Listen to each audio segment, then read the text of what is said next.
To build the USS Gerald Ford Supercarrier, the US Navy had to stop work on over 9,000 other items, and it still wasn't enough.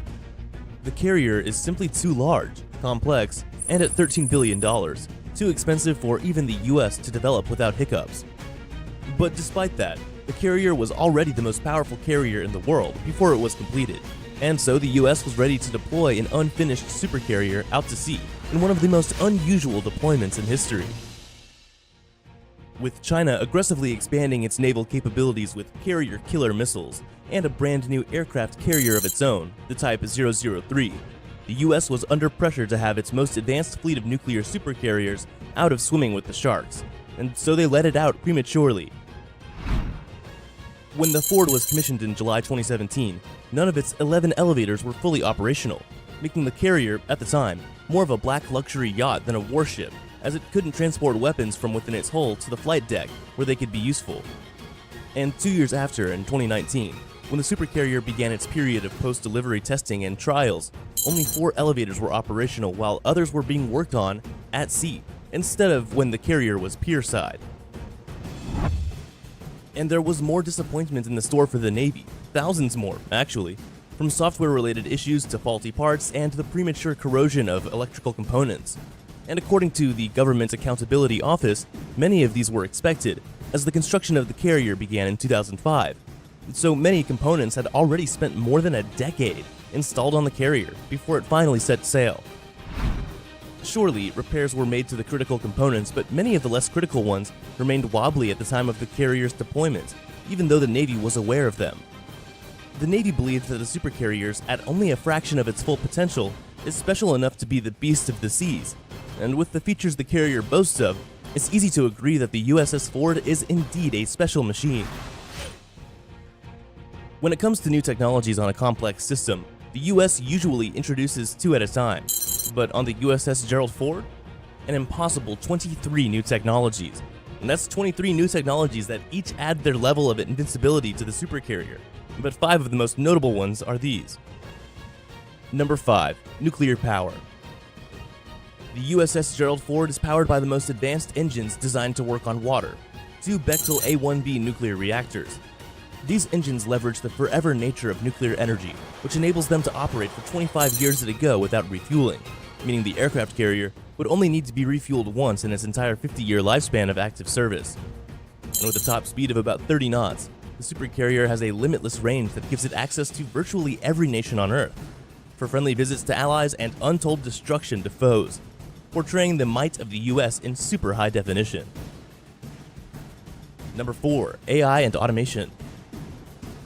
The USS Ford Supercarrier is a perfect blend of brute force and intelligence that exploits artificial intelligence and automation, particularly via unmanned vehicles, to execute tasks more efficiently than its preceding Nimitz-class carriers, and with up to 10% fewer crew members too.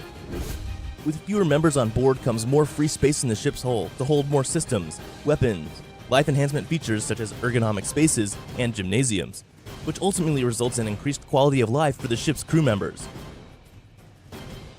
Number 3. New sensors, processing systems, and weapons. The USS Gerald Ford is the only vessel to feature a single system for horizon and volume search, which is the AN/SPY-3 multifunction radar for X and S-band active electronically scanned array. It is America's best radar system to handle surveillance, air traffic control, missile communications, and spot targets from tens of miles away. And once they're spotted, the carrier can react accordingly with any of its long line of armament, including the RIM-162 ESSM and RIM-116 RAM surface-to-air missiles. It's everything-destroying Phalanx CIWS and M2 50 cal 12.7mm machine guns, laser-directed energy weapons, and the fighter jets on board. Number 2. 5th and 6th generation fighter jets. The USS Gerald Ford can carry more than 75 manned and unmanned aircraft at a time. Of these aircraft is the Navy's flagship carrier-based fighter, the 5th generation F-35C Lightning II Joint Strike Fighter, whose development program remains the most expensive weapons development program of the Pentagon to date, with a reported cost of $400 billion.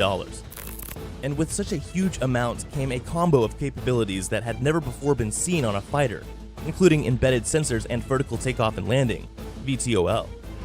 However, peachy as the F-35 is now, American 6th generation FA-XX Navy fighters may not be too far into the future, and so the USS Gerald Ford is already equipped with the technologies required to host them, particularly with the Advanced Launch and Arrest Systems. Number 1. Advanced Launch and Arrest Systems.